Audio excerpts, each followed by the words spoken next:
कि art and culture पहला domain है GS1 का। तो आर्ट एंड कल्चर का सिलेबस क्या है? Art and culture, arts and aesthetics जो है अपना, जो कला एवं संस्कृति, इसको अगर हम हिंदी में बोले तो उसमें जितना भी डेवलपमेंट हो रहा है और जो आपका स्टैटिक पोर्शन भी है उसको लेकर हम अगर चलें तो एंशिएंट टाइम से लेकर मॉडर्न टाइम तक पूरा आता है कवर अप आपको करना है। मैं ये नहीं कहूंगा कि आप नितिन सिंघानिया ना पढ़ें या जाकर पढ़ लें, लेकिन उससे पहले आप NIOS का और फिर कुछ इग्नू का भी है और NCERT का भी है, वो आर्ट एंड कल्चर का पहले वो स्टफ खत्म कीजिए, फिर आप वो नितिन सिंघानिया की बुक को पकड़िए, ठीक है? तभी आपको चीजें समझ में आएगी, क्योंकि वो बुक बहुत ज्यादा बड़ी है नितिन सिंघानिया की। मेरे ख्याल से उसमें जो नया एडिशन आया है 30 से भी ज्यादा चैप्टर्स हैं। तो एक अकेले 7-8 क्वेश्चन के लिए पूरी उस बुक को पढ़ना तो मैं नहीं समझता कि थोड़ा सा आपके लिए वो रहेगा, जबकि क्वेश्चंस मोर और लेस वैसे ही आते हैं आपके क्या बोलते हैं NCERT या करंट अफेयर्स बेस्ड, ठीक है? वो इतना ज्यादा टफ नहीं। बाकी वो आने को तो फिर एक आध अतरंगी प्रश्न तो आपको वो, या मैं बोलूं कि जो टफ प्रश्न है वो तो आपको मिलेंगे ही मिलेंगे, वो किस्मत काफी कुछ चीजें फिर होती हैं, हमें आते ही नहीं, कई बार नहीं भी आते, तो ज्यादा वो करने की जरूरत नहीं। जो एरिया स्ट्रॉन्ग है उसको करिए। मैंने आपको बताया था ना कि अगर 10 प्रश्न आने की उम्मीद है और 10 में से आपका इतना कवर अप है कि 8 क्वेश्चन आप इजीली हल कर पाएंगे, तो उस 10 को बार बार, उन 8 के बारे में बार बार रिवाइज कीजिए। वो जो 2 प्रश्न हैं जो आपको नहीं आते हैं और आप उसके लिए पीछे मत भागिए, उन 2 के पीछे आप पहले उन 8 को तो सही करिए, कट ऑफ तक क्वालिफाई करनी है, ठीक है? तो मोर देन 51, 52, 55% पेपर आपको सॉल्व करना है 100 में से। परसेंट की बात कर रहा हूँ, प्रश्न की नहीं, परसेंट की। उसी पे आपका सिलेक्शन हो जाएगा, ठीक है? ये चीज है, ये ओवरऑल यूपीएससी का ट्रेंड बता रहा है, प्रीलिम्स, मेंस, देन इंटरव्यू का भी। तो अगर आप 55% भी अगर ओवरऑल जो पूछा गया अगर उसका सॉर्ट आउट कर लेते हो तो आपका मतलब ये समझ लीजिए सिलेक्शन हो जाएगा, ठीक है? तो GS1, तो GS1 में क्या क्या चीजें आ सकती हैं? जैसे आर्ट एंड कल्चर में हम बात कर रहे हैं तो किसको नया GI टैग मिला है, ठीक? कौन सी हेरिटेज को वर्ल्ड हेरिटेज में शामिल किया गया? अभी हाल ही में किसी को किया है ना, बताओ किसको किया है?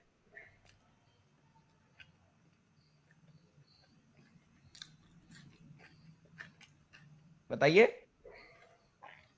आप लोग यूपीएससी की प्रिपरेशन कर रहे हो या अदर एग्जामिनेशन की प्रिपरेशन कर रहे हो, पीसीएस वगैरह की भी, तो हाल ही में एक नई मतलब हेरिटेज को वर्ल्ड हेरिटेज में शामिल किया गया है। कौन है वो? कौन सी साइट है वो? क्या कोई शिक्षा केंद्र है? क्या है वो? बताइए।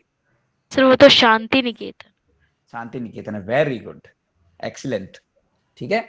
शांति निकेतन को शामिल किया गया। गाइस पढ़ा करो, इसी से पता चलता है कि आप लोग कितने अवेयर हैं चीजों को लेके, ठीक है? ये कोई अकेले यूपीएससी की बात नहीं है, जो आप अदर एग्जामिनेशन की प्रिपरेशन भी कर रहे हैं तो ये वहां पर भी चीजें पूछेंगे और वहां तो स्ट्रेट फॉरवर्ड पूछ ली जाएंगी। यहाँ पर डायरेक्ट यूपीएससी में हो सकता है इसका जिक्र ही ना हो, लेकिन the contribution of Ravindra Tagore mains में आ सकता है, ठीक? जो कि आता भी है, उनका नेशनलिज्म, उनका एजुकेशन, ठीक है, उनका और आर्ट एंड कल्चर को समझने का जो तरीका है वो इसी के इर्द गिर्द पूछ लेंगे, जो शांति निकेतन चर्चा में है, सुर्खियों में है, ठीक? ऐसे क्वेश्चन निकल सकते हैं। GI टैग है, ठीक है, ज्योग्राफिकल इंडिकेटर जो टैग्स होते हैं वो किस प्रोडक्ट को मिले हैं, ये आपको एक टेबल फॉर्म में बना के रख लेना है, एक तालिका में बना के रखिए, किस कहाँ से मिले हैं, किस स्टेट को मिले हैं। कई बार क्योंकि यूपीएससी भी वन लाइनर क्वेश्चन पूछ लेता है, तो फिर आप वहां पे वन लाइनर ना भी पूछे तो ऐसे पूछ सकते हैं इनमें से जो GI टैग किस किस स्टेट के कौन से प्रोडक्ट को दिया गया है, तो मिलान कर दिए, ठीक? तो अगर आप टेबल फॉर्म में आप इसको बनाकर रखेंगे टेबल फॉर्म में, तो आपको वहां पर चीजें इजीली याद रहेंगी, ठीक है? तो ये चीज आती है। अच्छा, नई कोई ऐसी मतलब डांस है, कौन सा डांस डांस सुर्खियों में है? पहले तो जो हमारे 8 प्रमुख जो डांसेस हैं उनके बारे में प्रॉपर पढ़ लीजिए, ठीक है? क्योंकि सही गलत पकड़ने के लिए भी आ सकता है आपसे, या ये पूछ सकते कौन से राज्य का कौन सा डांस है, उसके साथ उसका मिलान कीजिए। ऐसे बहुत आसान आसान से क्वेश्चन आ भी जाते हैं, तो क्यों ना इन सबको कवर अप किया जाए जो कि आसान है, ठीक है? उन टफ क्वेश्चन के पीछे ना भागिए, ठीक है? तो ये क्या पूछ सकता है कि कौन से स्टेट का कौन सा डांस है, मिलान करें, या वो बता देगा कि इनमें से जो मैच किया हुआ है वो सही और गलत पकड़ने हैं आपको। ठीक, पढ़ा होगा तो आपने जरूर कर पाओगे, एक बात। दूसरी बात, और जो नॉन यूपीएससी एग्जाम्स हैं उनमें तो ये सीधे सीधे सीधे पूछ जाती है कि कुचिपुड़ी कहाँ से कहाँ का है, ठीक है, आपका मोहिनी अट्टम, कुट्टी अट्टम, ठीक, सत्रिया, इस तरह के जो डांसेस हैं वो कहाँ से हैं, किस स्टेट के हैं, ठीक, इनमें क्या क्या चीजें होती, कौन से गॉड को वो होता है, कथक, कथकली, ठीक, ये आपसे पूछा जा सकता है। तो इसलिए फ्रेंड्स ये सब चीज आप रखिए। और आर्ट एंड कल्चर में क्या आ सकता है, पेंटिंग आ सकती है, क्वेश्चन आए भी हैं, यूपीएससी का फेवरेट है। मतलब जब भी आर्ट एंड कल्चर की बात आती है तो स्टेट और उसकी पेंटिंग, जैसे बिहार में मधुबनी, मिथिला, ठीक, ये पेंटिंग है। जैसे आपका ये राजस्थानी है, और भी बहुत सारे, मतलब हर राज्य की लगभग वहाँ पे पेंटिंग का अलग अलग स्टाइल है। फिर म्यूरल पेंटिंग है, ऑयल पेंटिंग है, तो ये सब आपको एनसीईआरटी की बुक में पढ़ने को मिल जाएंगी, ठीक है। तो वहां से चीजों को पढ़िए। तो जो सुर्खियों में है, अभी आपको पता है मिथिला पेंटिंग और ये मधुबनी किस लिए फेमस, किस लिए सुर्खियों में थी, बताओ जरा, पिछले 1 डेढ़ महीने में।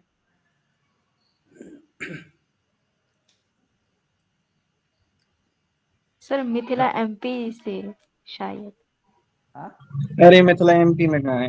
नहीं मिथिला एमपी में नहीं, लेकिन आप मेरे को बताइए सुर्खियों में क्यों थी, मैं ये आपसे ये नहीं पूछ रहा। सर एक महिला थी जो बहुत, नाम नहीं उसका याद आ रहा, बहुत हाँ, आगे गई है इसमें, मतलब पेंटिंग में। नहीं नहीं वो तो ठीक है, अभी हाल ही में सुर्खियों में थी, किसी बड़े इवेंट में प्रदर्शनी लगाई गई थी उस पेंटिंग की। अब इतना हिंट दे दिया मैंने आपको, और वो इवेंट भारत में ही हुआ। सर जी G20 में बोल रहे ना हम, हाँ, मधुबनी और मिथिला पेंटिंग। तो गाइस इसको याद रखिए, इन चीजों को स्किप मत कीजिए, क्योंकि ये तो वन लाइनर क्वेश्चन है, तो आपको नॉन यूपीएससी में डायरेक्ट पूछे जाएगा।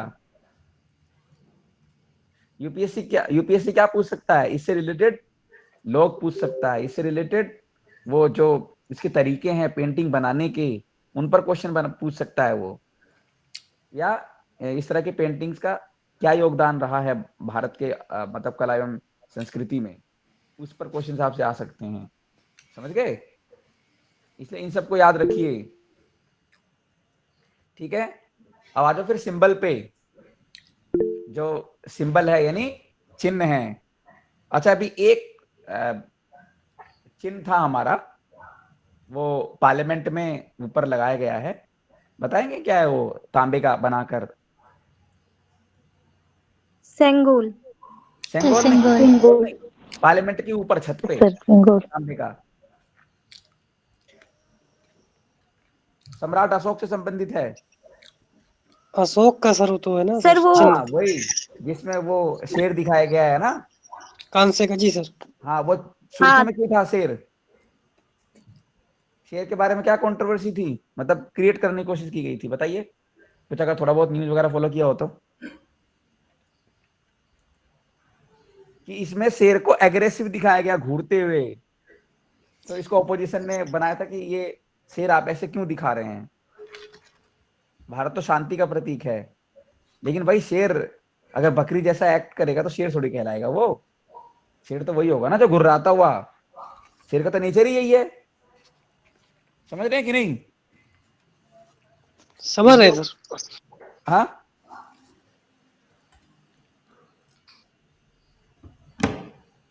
क्या बोल रहे हैं राहुल, क्या तुम्हारा नाम राहुल, हाँ राहुल बताओ क्या बोल ये रहे हो। सर ये कह रहे हैं कि हमारी जो, मतलब आज करंट की जो नीति है सर, वो एग्रेसिव सर है, हाँ, डिफेंस थोड़ी नहीं है। सी अग्रेसिव इन नेचर है, ठीक है, थोड़ी सी क्या है, अग्रेसिव इन नेचर है हमारी, जो फिलहाल जो तरीके जो हम इस्तेमाल कर रहे हैं, ठीक है। तो आप ये समझिए फ्रेंड्स, ये सब चीजें जब सुर्खियों में रहती हैं, इनसे कौन कौन सी चीजें निकलती हैं, तो वही चीजें आपके एग्जाम में आती हैं। चिन्ह वगैरह को लेके, अशोक का स्तंभ हो गया, सारनाथ से जो चिन्ह लिया गया वो, फिर जो भी और भी हमारे सिंगल हैं, चिन्ह हैं, अचारो सेंगोल वगैरह जैसे सुर्खियों में रहा है दंड विधान जो है, ठीक है, ये आप समझ लीजिए, समझ गए। तो इस तरीके से ये चीज आर्ट एंड कल्चर, अच्छा, आर्ट एंड कल्चर में और क्या आ सकता है? साहित्य भी तो है। साहित्य में किसको कौन सा नोबेल अवार्ड मिला, किस बुक के लिए मिला, यह आपका पूछा जा सकता है आपके इस बार एग्जाम में, जो नॉन यूपीएससी है उसमें। कई बार यूपीएससी के एग्जाम में ये सब चीजें निकल जाती हैं, समझ रहे हो? तो इसलिए इन सब चीजों को आपको विशेष तौर पर ध्यान में रखना है कि जब प्रश्न आता है तो बुक से आ सकता है, कौन सी बुक सुर्खियों में है। ठीक है, जैसे मान लो कोई बुक आती मॉडर्न इंडिया पर, ठीक, उसमें जिक्र होता है हमारे क्रांतिकारियों का या हमारे सत्याग्रहियों का, किसी का भी, तो हो सकता है यूपीएससी उन क्रांतिकारियों के बारे में, सत्याग्रहियों के बारे में उनके नाम ना पूछे जो उस बुक में जिक्र हुआ है, लेकिन उनके आसपास के प्रश्न बनाए जा सकते हैं। जैसे हाल ही में अभी वीर सावरकर पर मूवी आने वाली है 2, ठीक है, वो सुर्खियों में रहेगा पक्का, कंट्रोवर्सी भी क्रिएट होगी, ठीक। लेकिन जो बड़ी बात क्या है, बड़ी बात यह है कि यूपीएससी उसके इर्द गिर्द क्वेश्चन बना सकता है कि सावरकर, रामजी कृष्ण वर्मा, उनसे रिलेटेड गांधी, इन सब पर क्वेश्चन पूछे जा सकते हैं, निकल सकते हैं। सुर्खियों की वजह से ही क्वेश्चन यूपीएससी को बनाने का मौका मिलता है। ठीक है, मैंने वही बात मैं आपसे वापस रिपीट कर रहा हूँ, यूपीएससी को सपना नहीं आता उनके लोगों को कि रात में सपना आ गया मॉडर्न इंडिया का तो उसको उठा के क्वेश्चन में बना दिया, ऐसा नहीं होता। जो चीज सुर्खियों में है उसी के इर्द गिर्द क्वेश्चन है, उसको भी पता है ना कि लोगों का लेवल क्या है। ठीक, यूपीएससी को किसी को पास करने से रोकने का यूपीएससी का मकसद नहीं है। यूपीएससी का मकसद है एक हेल्दी कंपटीशन रखना, ताकि वो आसानी से बेस्ट क्वालिटी को चूज कर सके, बेस्ट लोगों को चूज कर सके, समझ रहे हो? तो ये बात है, ठीक, समझ गए? यहाँ तक कोई Yes, sir. क्वेश्चन, कोई डाउट आप लोगों का बताइए मेरे को फटाफट।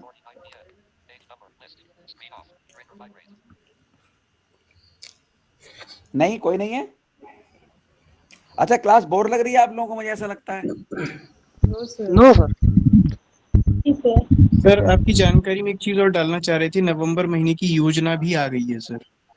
ओके, ठीक है, ठीक है, तो आपने वो शेयर कर दी सर? सर ग्रुप में तो शेयर कर दी थी, आपको नहीं शेयर की है। नहीं, कोई दिक्कत नहीं, मैं तो, मेरे को तो वो मिल जाएगी, मैं उसको देख लूंगा।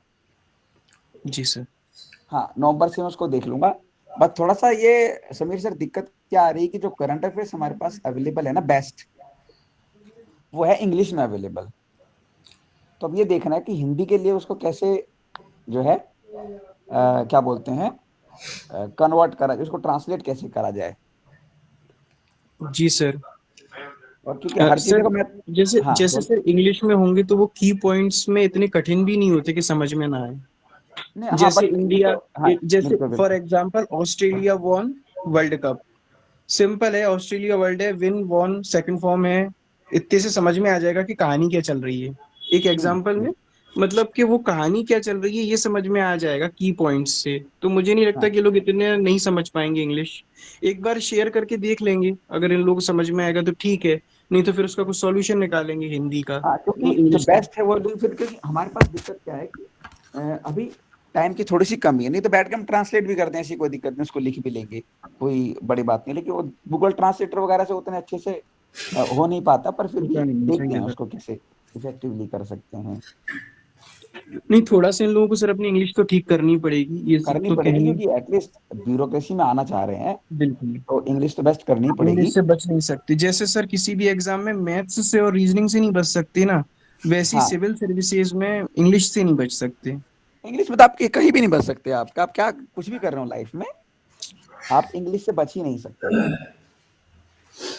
ये ये है, बात तो है। थोड़ा बहुत करते रहेंगे तो ये लोग देखते रहेंगे तो अंडरस्टैंडिंग, इंग्लिश में रटना कुछ नहीं, बस अंडरस्टैंडिंग होनी चाहिए कि वो कहना क्या चाह रहा है, थीम हाँ, समझ में आ जाए बस ये। बिल्कुल बिल्कुल।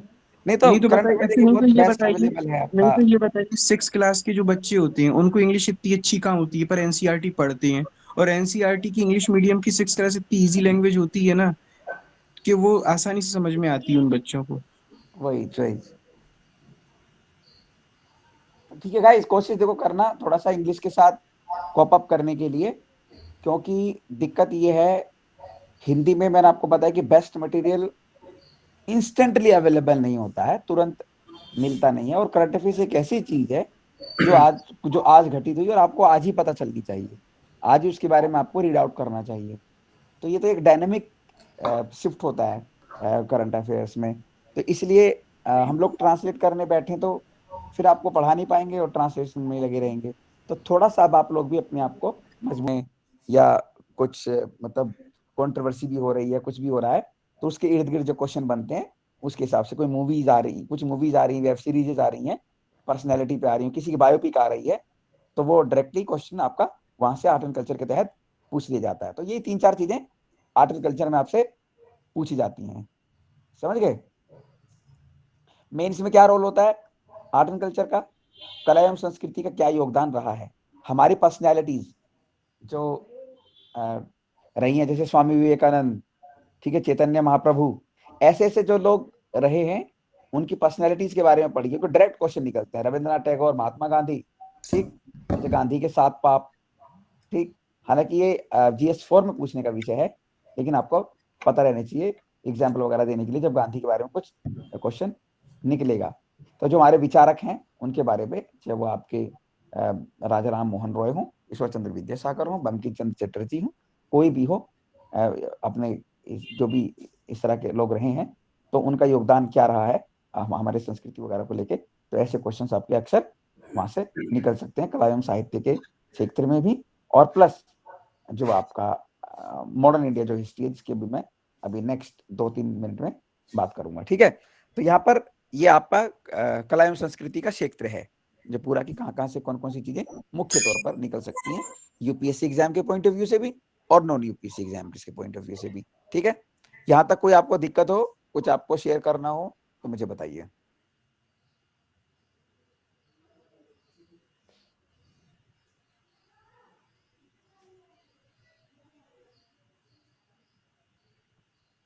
क्या बात हुआ, सब लोग शांत शांत हो गए?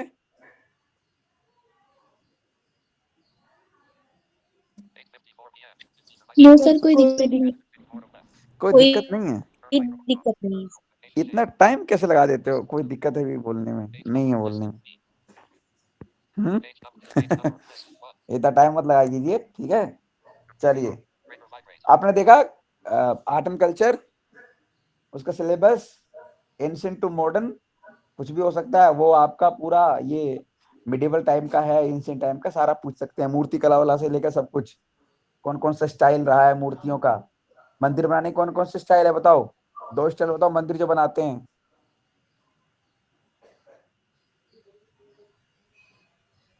बताइए, 2 स्टाइल बताइए मंदिर बनाने के, जो मंदिर का जो स्थापत्य कला है वो कैसे, कौन कौन से स्टाइल में बनती थी।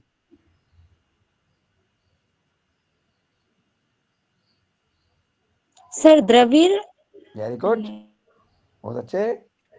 सर द्रविड़ शैली, नागर शैली और वैश्य शैली, तीनों से। Very good very good very good guys, बहुत बढ़िया, बहुत सही बहुत सही।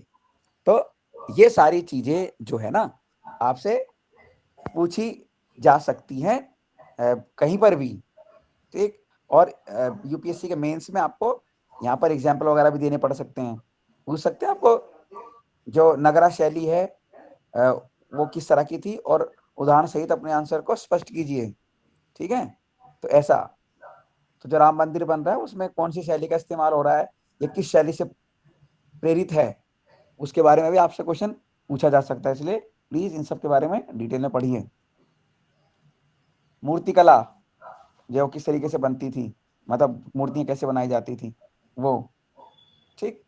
उत्तर भारत में, दक्षिण भारत में कैसे वो रहे, बौद्ध धर्म पूरा आ सकता है आपका, ठीक। उसमें कौन कौन सी होती, जैन धर्म, कला एवं संस्कृति के इसमें पूछा जा सकता है, मुगल सल्तनत और अंग्रेज, ठीक है।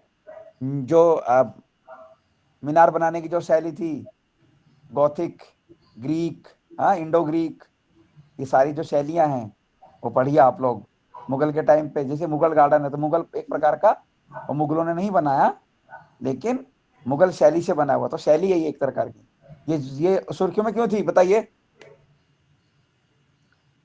मुगल गार्डन जिस शैली में बना है, मुगल जो कला का एक प्रकार है, सर उसका नाम बदल के अमृत बागान कर दिया गया है। Very good, nice nice nice, ठीक है।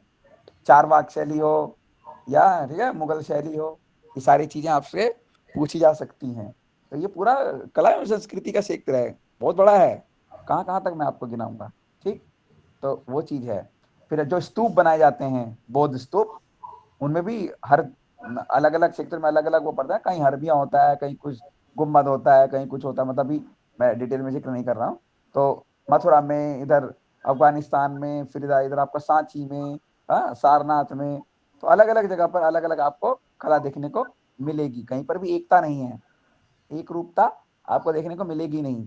फिर आप देखो सल्तनत के टाइम पर इमारत बनाने की कुछ और शैली थी, मुगलों के टाइम पर कुछ और हुई, ठीक है, अंग्रेजों के टाइम पर कुछ और हो गई। तो वो चीज है, इसके क्षेत्र में भी आपको चीजें ध्यान में रखनी है, ठीक है।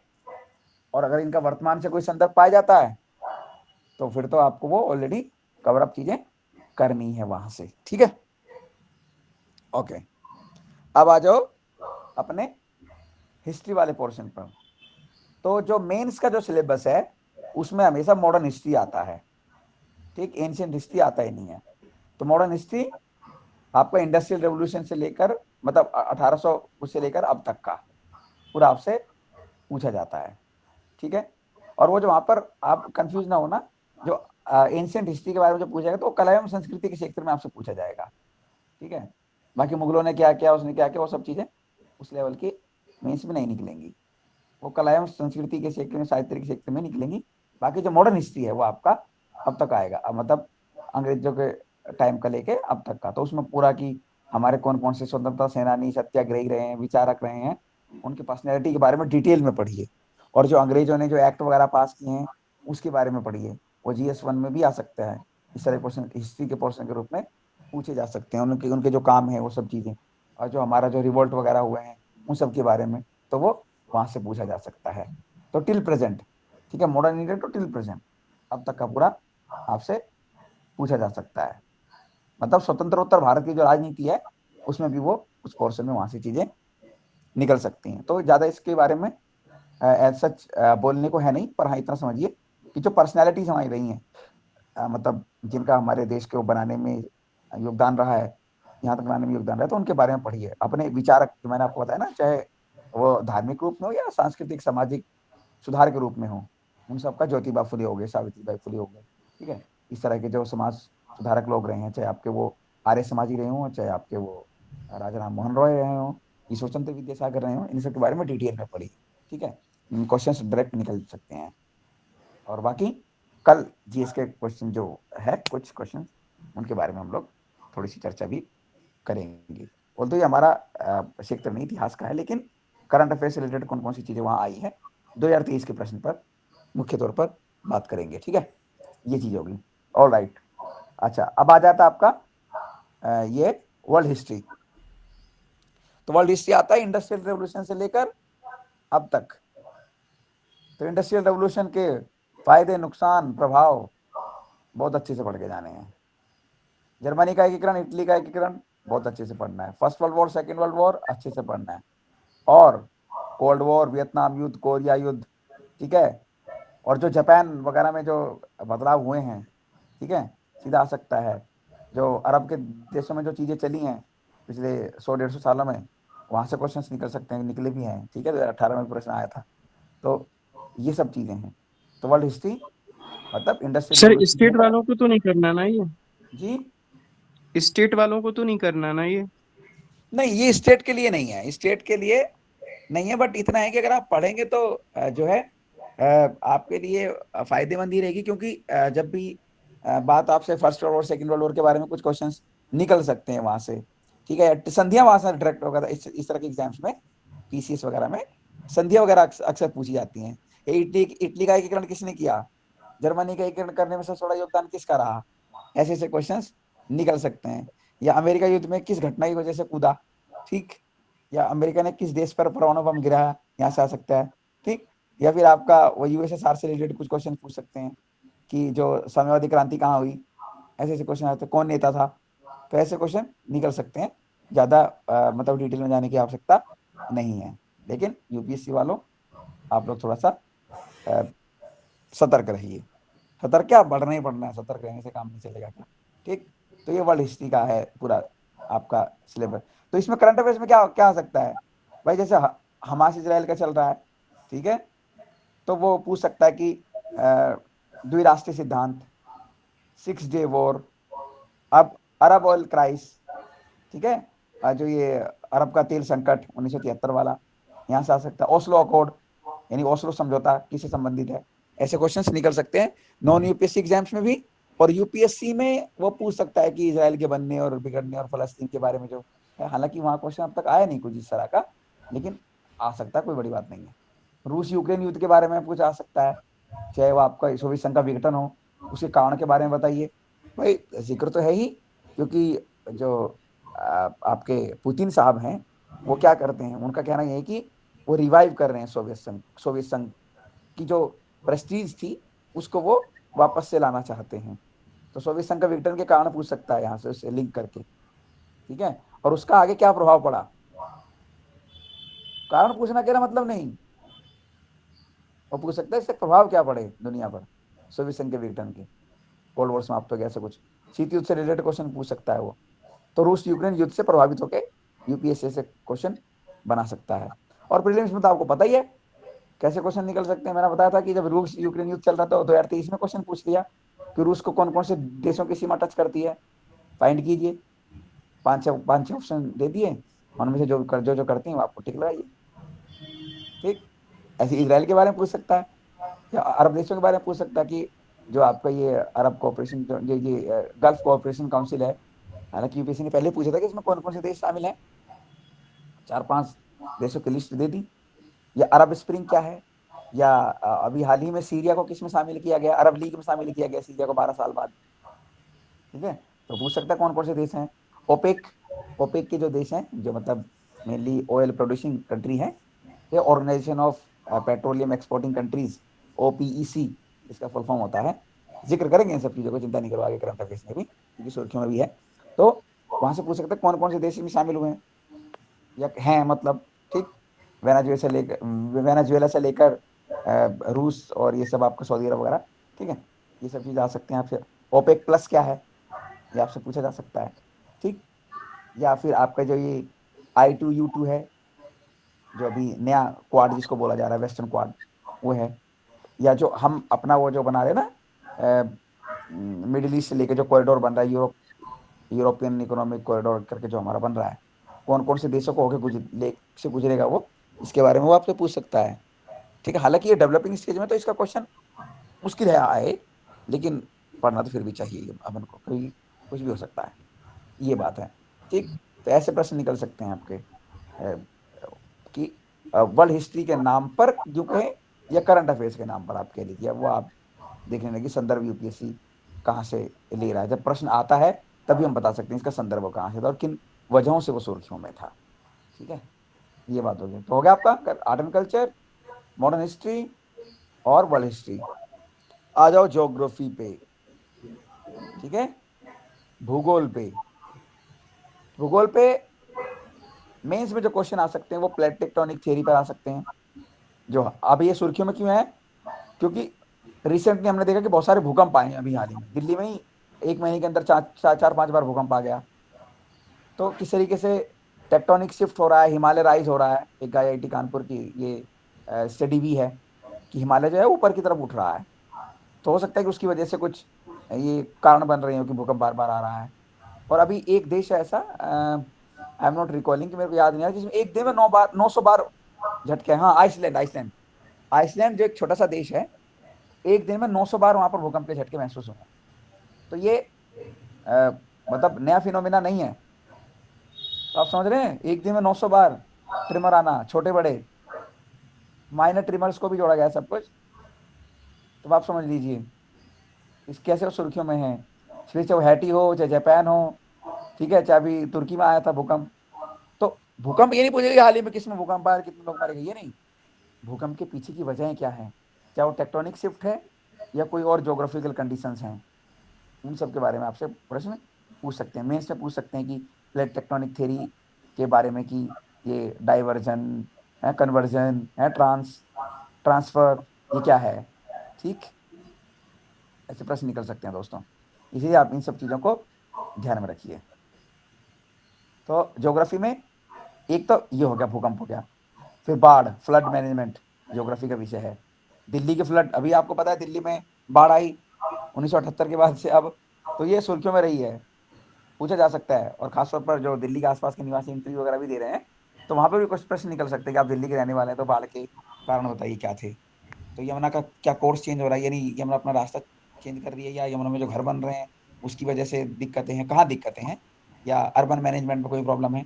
ठीक, वहाँ से इस तरीके के प्रश्न निकल सकते हैं। बाढ़ हो गया, भूकंप हो गया, सूखा हो गया, सूखा क्यों आ रहा है, क्या कौन कौन सी क्लाइमेटिक कंडीशंस रिस्पॉन्सिबल है, अल नीनो इफेक्ट है, ला नीनो इफेक्ट है, उन सब के बारे में आपसे पूछा जा सकता है। प्रीलिम्स में दोनों में मैं आपको ये चीज़ बता रहा हूँ, ठीक है।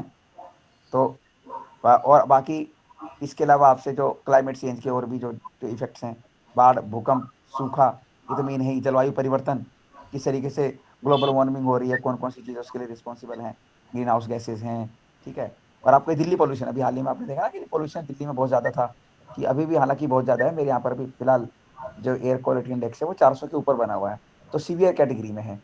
ठीक, यानी अच्छे से सांस आप भर के नहीं ले सकते, आपको फील होगी चीज़ें। ठीक, तो क्या वजह क्या है, कि अकेला ये नहीं पूछा जाएगा आपसे कि ये पोल्यूशन की वजह से दिल्ली में छुट्टियां पड़ गई, दिवाली कैसा कुछ हो गया, पटाखे फोड़े गए, ऐसा नहीं।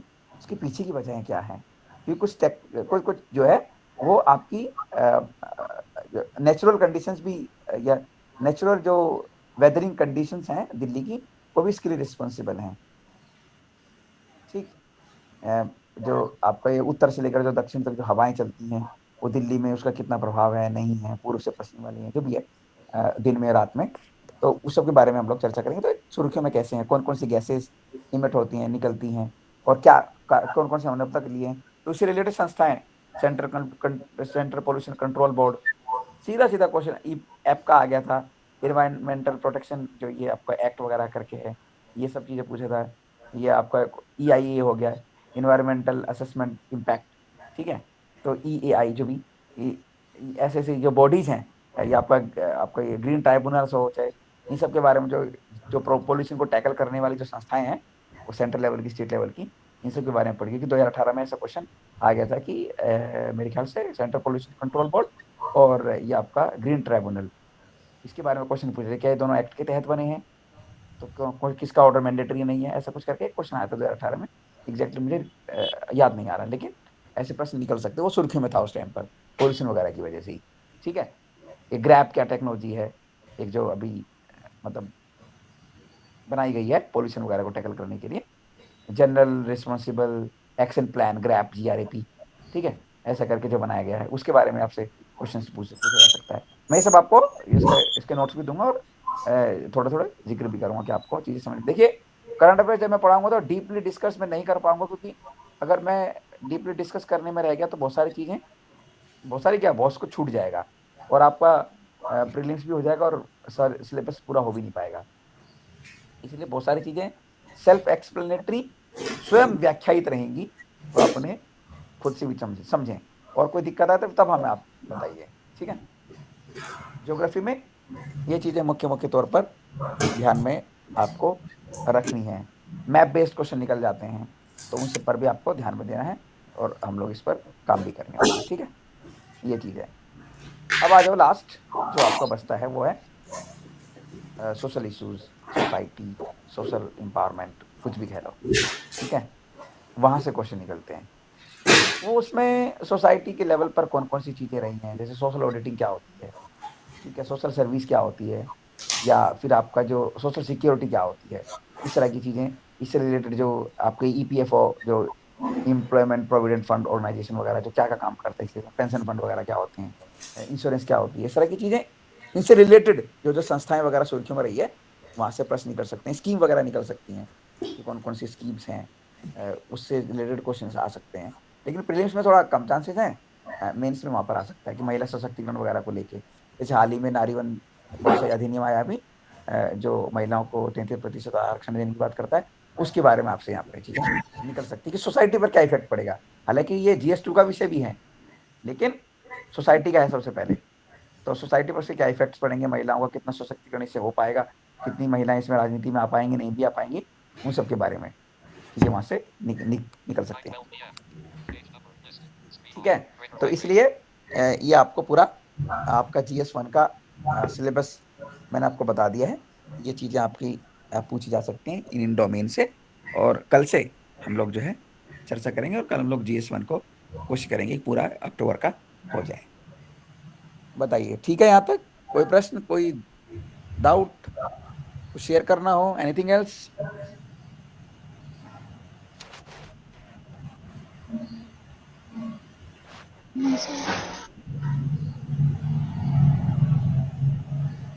बताइए बताइए, शांत क्यों हो गए? नींद आ गई क्या जी? सुन रहे हैं? देखो, सत्यनारायण की कथा नहीं है, केवल सुनना है, समझ रहे हैं? सर लिख भी रहे हैं। अच्छा, लिख भी रहे हैं। अच्छा, ये बताओ, मैं कुछ फास्ट तो नहीं बोल रहा हूँ ज्यादा? थोड़ा थोड़ा बोल रहे हैं। हाँ, तो आपको पहले बोलना था ना। वही ना, देखो ये कॉलेज में लेक्चर देने की आदत जो है ना, उसमें क्या है कि वहाँ थोड़ा सा फास्ट ही चलता है। तो और आप लोगों का तो जो है ये एरिया ही दूसरा हो गया, तो इस वजह से, इसलिए आप मेरे को बता दिया करो कि मैं कुछ ज्यादा फास्ट तो नहीं जा रहा हूँ। ठीक है, ये एक फीडबैक आया, थोड़ा सा फास्ट है। और बताओ।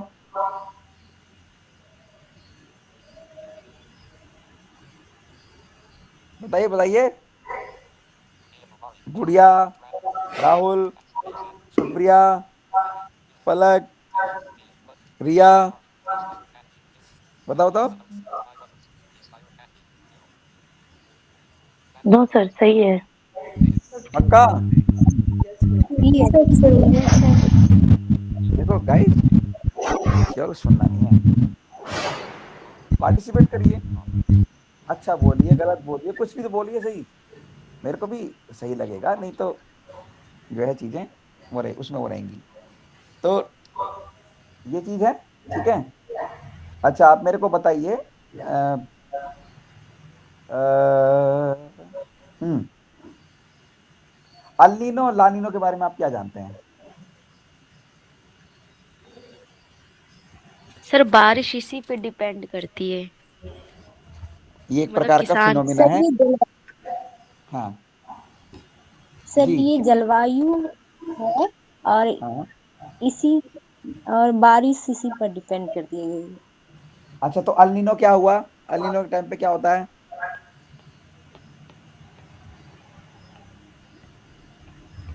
अल्नीनो इफेक्ट किसको बोलेंगे? जब अल्नीनो इफेक्ट होता है तो क्या हो जाता है? ज्योग्राफी ऑप्शन वाले तो बहुत लोग आप में से, बताओ बताओ, ज्योग्राफी वालों बताइए। अल्नीनो इफेक्ट क्या होता है? अल्नीनो इफेक्ट वो होता है, ठीक है, जब वेदर कंडीशंस जो होती हैं वो काफी गर्म हो जाती है, जिसकी वजह से उसका जो जलवायु गर्म हो जाने की वजह से बारिश वगैरह नहीं होती है, तो उसको बोलते हैं हम अल्नीनो इफेक्ट। तो अल्नीनो इफेक्ट हमारे इस बार के मॉनसून पे थोड़ा सा उसका असर हमें देखने को मिला है, इस वजह से वो सुर्खियों में भी था। लानिनो इफेक्ट जो होता है वो उसका उल्टा होता है, ठीक? क्या होता है? वो उसका होता है उल्टा। उसमें वेदर कंडीशन ठंडी हो जाती है और बारिश होने के चांसेस पूरे पूरे रहते हैं। तो जब लानिनो इफेक्ट रहता है तब मानसून हमारे यहाँ पर बहुत अच्छा होता है, ठीक है? ये चीज है। ओके।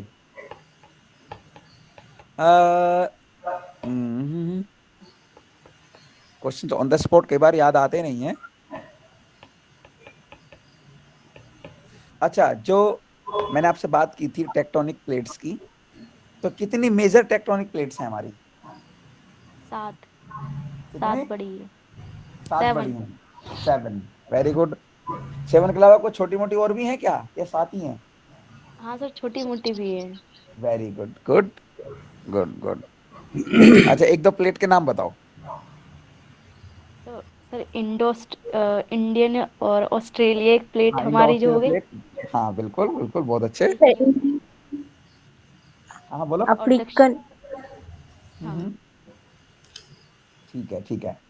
अच्छा, एक क्वेश्चन मेरे को बताओ, ये आपका यूपीएससी में तो नहीं पूछा जाएगा, ये तो मैं पक्का श्योर हूँ, लेकिन छोटे मोटे और एग्जाम्स में, मतलब छोटे मोटे एग्जाम्स नहीं, और अदर एग्जाम्स में आ सकता है।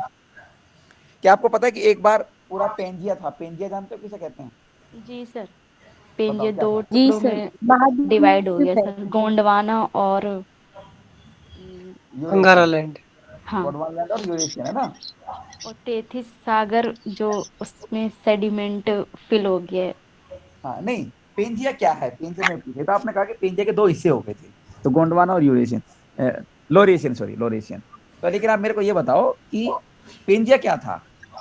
यस सर, पेंजिया हाँ, ये सर समुद्र था, नहीं नहीं, जल जल का भाग था सर। ना ना ना ना, सर महाद्वीप है।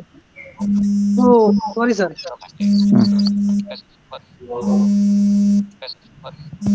क्या चीज क्या था, बताइए बताइए। ये सर असली भाग जो था वो पेंजिया था, और उसके जो चारों तरफ जल था वो पैथला था, पैथलासा हाँ हाँ, सुनो, महासागर। ठीक ठीक ठीक ठीक। जो लैंड मास का पूरा एक भाग था जिसमें सातों की सातों प्लेटें जुड़ी हुई थी, उसको हम बोलते हैं पेंजिया। और जो हमारा उसका जो समुद्र था, एकमात्र समुद्र था, वो क्या था आपका, वो था जी आपका पेंथलाजा। ठीक, जो एक पूरा समुद्र था। आज तो आप 5 महासागर देखते हैं ना और छोटे छोटे सागर देखते हैं, उस टाइम पर पूरा एक ही समुद्र था जिसको हम बोलते थे पेंथलाजा। ये मैं पूछना चाह रहा था, समुद्र वाला ही, ठीक है। और जो पेंजिया है पूरा एक लैंड मास था, इसी के दो टुकड़े हुए, क्या बना वो, गोंडवाना और लोरेशिया। और फिर बाद में गोंडवाना इन सब के 7 टुकड़े हो गए तो 7 महाद्वीप बन गए। अच्छा, एक 8वां महाद्वीप भी सुर्खियों में रहा है 2018-19 में, जिसे समझा जाता है कि 8वां महाद्वीप उसको माना जाता है, हालांकि अभी उस पर सभी की सहमति नहीं हो पाई है। नाम बताएंगे उसका, बताओ बताओ बताओ। Sir Iceland. आइसलैंड। नहीं, जिलेंडिया, ये है ऑस्ट्रेलिया और न्यूजीलैंड हाँ, के तट पे। जिलेंडिया। जी हाँ सर, जी ठीक है, हाँ, चलो गुड गुड गुड। अच्छा, ठीक है, बहुत अच्छे, ठीक है। ठीक है, तो फिर है ना, यहीं पे क्लास को एंड करते हैं। 9:20 हो गया है, तो 50 मिनट्स की हमारी क्लास भी लगभग हो गई है। और कल से हम लोग विधिवत रूप में अपना शुरू करेंगे कार्यक्रम, ठीक है।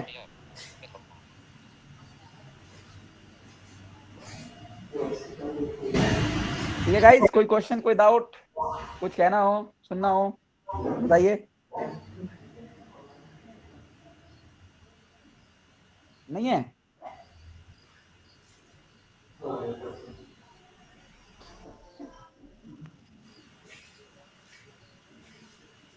चलो ठीक है फिर, है ना, एंड करें क्लास को।